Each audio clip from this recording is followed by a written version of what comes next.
At any given moment, there is always only ever two roads you can take. One road is simply the road that you know you should go down. The other road is doing what you know you shouldn't be doing in that moment. But no matter how you slice it, 50% of your life is going to be pain. No matter what you do, half of your existence will be colored by that nagging pain of existence. We live in a universe, in a world of polarity. With every high must come a low, and with every low will be preceded by a high. And that is simply the way that it works. So, you can have the pain of discipline, or you can have the pain of regret. You can have the pain of the discipline of knowing what you should do and doing it, or you can sit there, think about your actions, decide, shit, I shouldn't be doing this, and do it anyway. And no matter what you do, you will experience pain. You will suffer. You will have discomfort. That is the way the world works. But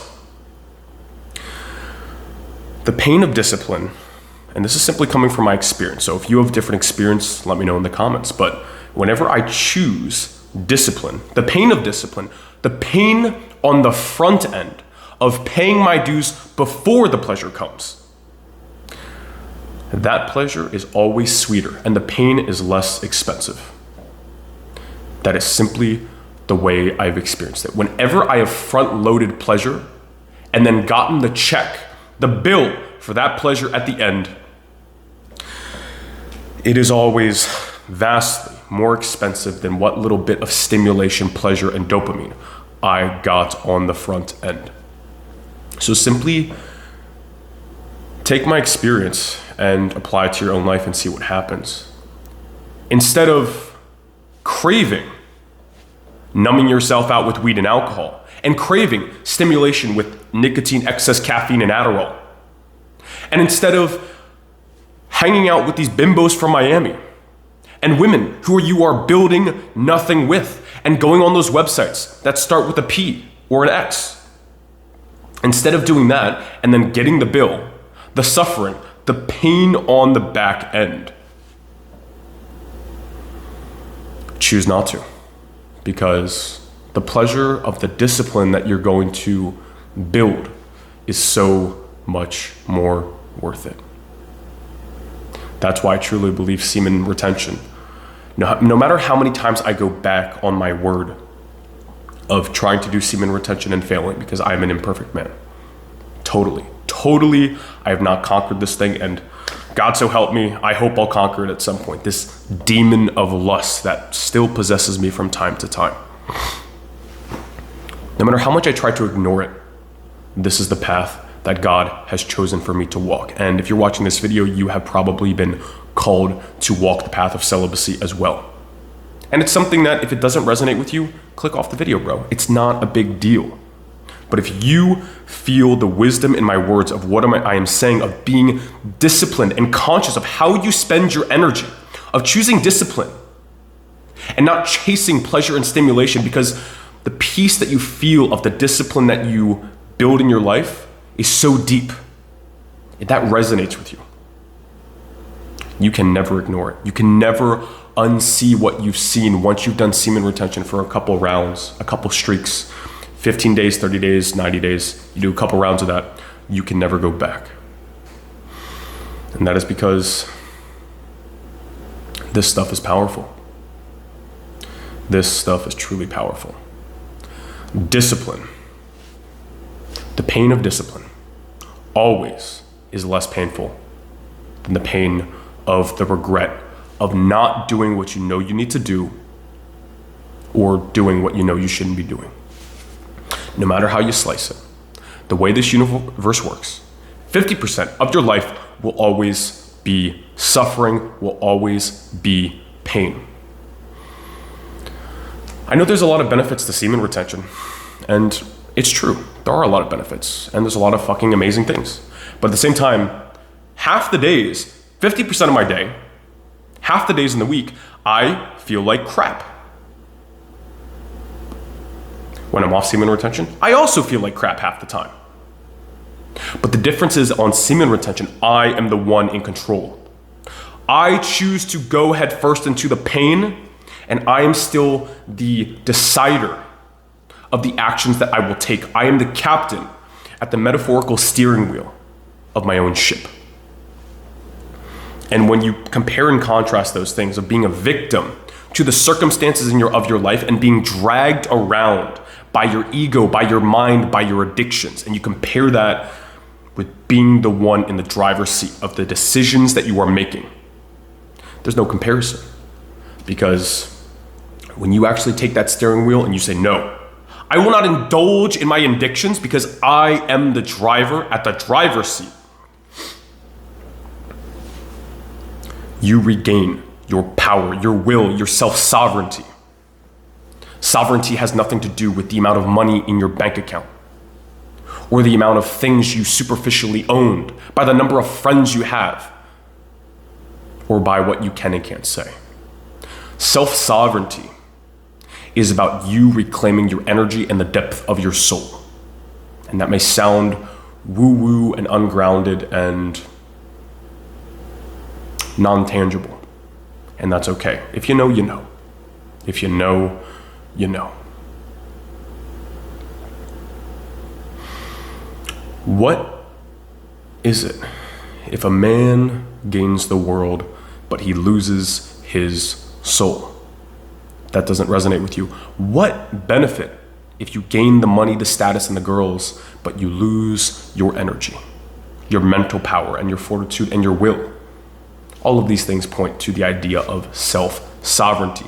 And semen retention, energy conservation, the conservation of your chi, prana, life force, and vital essence, your masculine energy, is the first step of reclamation of your power as a man, because it's the one thing that if you release it, it's on fucking you. I don't care what disease you get. I don't care what life throws your way, how many car accidents you get in, how people disrespect you, how people treat you, whatever happens in life that the universe throws your way that you cannot directly, objectively control. There's a lot of things out there that you can't control. The weather sometimes is just the freaking weather, and hurricanes hit the coast sometimes, and there's nothing you can do about it. But sometimes, not even sometimes, all the time, how you spend your time, attention, and energy, that is on you. If you make a release, you did that to yourself. That doesn't mean that I'm saying you should be perfect. That doesn't mean that I'm perfect. I'm saying take responsibility and start understanding the power that you hold as a man. And if you do that, automatically by default of just diving into it, looking into it, researching, and understanding what this energy is, you will automatically start being more conscious with it. You will automatically start being more conscious with your energy. And then at some point you'll be going 30 days at a time, 60 days at a time, 120 days at a time without all over the bed sheets. And it's a journey, and it will not come without its share of screw ups and fuck ups and your times you will relapse. Some days you're just gonna crack at 2:30 in the morning because you can't fucking sleep and you're all over the fucking walls. And you're gonna go back to the websites. Or you're gonna, if you have a wife or a girlfriend, you're gonna say, babe, I'm going 30 days on semen retention, and she'll understand, she'll say yes. But then, she's gonna say, no, come on, baby, let's just do it, and you're gonna give in.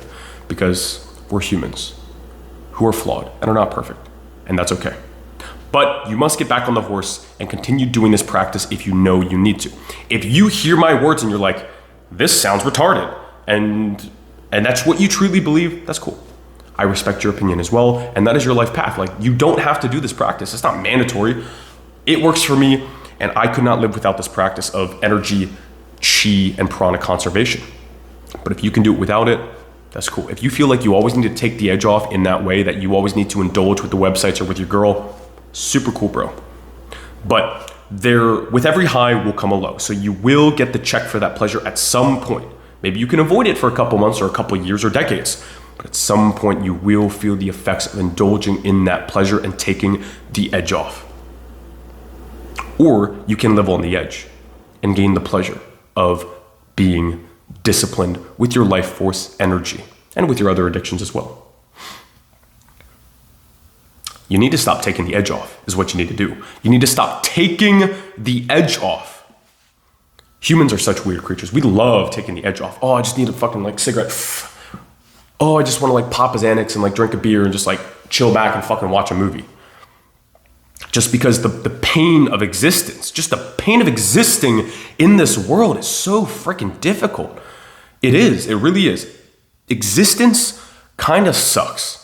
And it's hard down here on earth. It is difficult to exist in this third dimensional reality, this illusion, this Maya that is the world that we inhabit, that we are experiencing at this moment. It's difficult. And it's so easy just to take the edge off sometimes. It's so easy just to lose yourself in pleasure because life sucks sometimes and it's painful and it feels like you're always on edge. But your edge is where your greatness is found. That's where the depth of your energy and your soul is found. Lions, for example, tigers, they live on the edge. They prowl through the savannah. You see the swagger, the energy they're bringing to every moment. They're just always on edge. That's how they stay in their prime. They don't know when they're going to eat. They don't know where they're going to sleep. They don't know what dangers lurk around the corner. They are on their edge, but this is what keeps them centered in their energy. They're moving with their belly, with their body. They're centered in their energy, and it keeps them in their prime, being on the edge. And so if you want to be domesticated into little, fat, overweight, losing its hair house chihuahua, you may become a domesticated man. And people will look at you and they're like, oh, he's so cute. He's so nice. You're so nice. You're so pleasant. He's such a nice guy. You're just like a cute little thing. Or you could be the fucking wolf who refuses to be domesticated because this world is trying to shame you for holding masculine power. It does not want that from you because the system knows that the only thing it has to fear is a bunch of men standing up and saying no. They lose their power when you stand up, you reclaim your energy, and you look them in the fucking eye and you say no. The system does not want you to reclaim your energy. It wants you to become a domesticated house pet. Because then it has control over where you eat, where you sleep, and everything you do. But if you're a lion, you are to be feared. And I say this out of humbleness, and I'm not going to change the world by myself. This is something that needs to happen on a collective level that we as men need to bring back. Make America great again. Fuck that. Make men great again. Because men are weak these days. It isn't necessarily their fault, but it is their responsibility. It isn't your fault for the conditioning and all the hormones and the plastics and the pesticides that were put into your body and the conditioning that was placed upon you in school and all that stuff that's screwing with your mind, your body, your spirit, and your masculinity and your masculine energy. It is not your fault. You couldn't have helped it. You were just a freaking kid. This is the system that you grew up in. But it is your responsibility now. Now, as an adult that is sitting here listening to my words, it is now your responsibility to reclaim your power. And it starts with your sack. The little bit of energy and power that you still hold is found in your sack. And you'd be wasting it. Because I'm going to get prostate cancer. You know you're full of shit. You know that's just an excuse that people use so they can, I gotta watch the hub 4 times a week because prostate cancer. Dude, shut your mouth. If you actually cared about cancer, you would eat better and go on runs and stop smoking cigarettes. You shut your fucking mouth. You don't give a crap about prostate cancer. You are a little addict that it continues to indulge because you are addicted to numbing yourself out with pleasure because you cannot handle your own greatness. And this would sound self-important and self-entitled if you just took my words at face value, but fundamentally, I'm not speaking to you right now. I mean, I am speaking to you. I sat down and recorded this. I'm going to upload this at some point on YouTube, but at the moment of recording this, I'm speaking to myself, Andrew Knight Schiffer.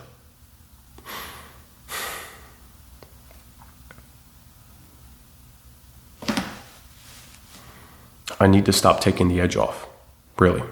I need to do better, and I'm trying, man. I really am. But sometimes it's just hard.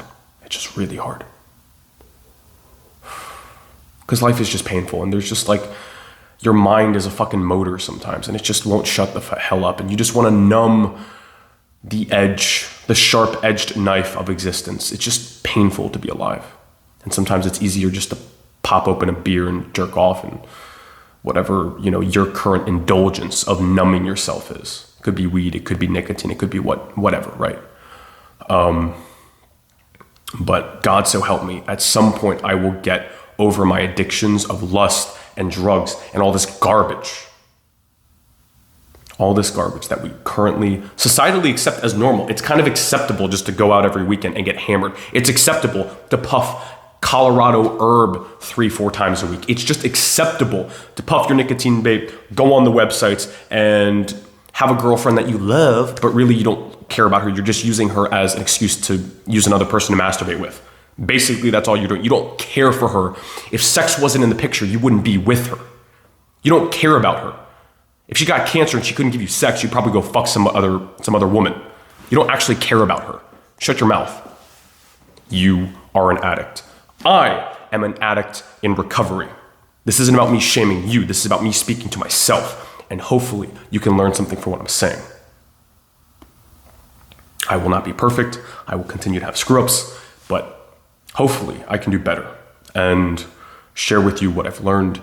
And I'm just trying to pedal this freaking bike and giving God the handlebars. You have to try like you're the only one in control. You have to struggle like you were the only one in control, but pray and trust like God is the only one in control. And when you find that balance, you're gonna completely let go, but completely take focused, direct, correct action.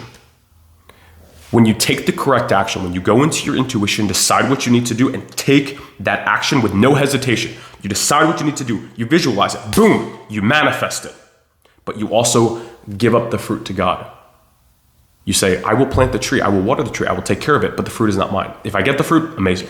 But if not, the joy was in the action itself of completing the task of planting the tree, of taking care of the metaphorical tree. And that is your life. And that is what you are here on this planet to learn. So stop numbing yourself. Stop taking the edge off. Stop taking the edge off. Sit with that edge. I don't mean necessarily sit in a chair and just like, oh, I feel antsy. Do it without numbing yourself. You could go to the gym, you could go on a walk, you could go on a run, you could meditate, you could hang out with a friend, you could eat a high quality meal, you can even, watch a movie, but just sit with that energy in some sort of extent without completely numbing yourself out with things that are hurting you, like nicotine, alcohol, drugs, weed, the websites, all that crazy, stupid freaking garbage. Or you can indulge in it, and that's cool, and see where that takes you. I have no judgments either way. This is simply something I've decided for my life. But I would pray that you also take this wisdom as well and you apply it to your own life and make a decision that makes rational sense to you. Because if you really think about it, you don't need me to tell you any of this. You already know. You already know. So hopefully I will see you in the school group. The next 3 people that join in the 48 hours after posting this video, the next 3 people are gonna get 50% off for life. It's $50 right now per month. You're gonna get $25 per month for life. If you are one of the first 3 people that join in the next 48 hours. So hopefully I will see you in there. If you're a man who wants to join a like-minded group of men who are focused on discipline, building themselves spiritually, mentally, and physically. And you want to be surrounded by brothers. And you want to learn how to master your energy and your self-sovereignty as a man, then I will see you inside that group. Peace, brother. Speak to you inside.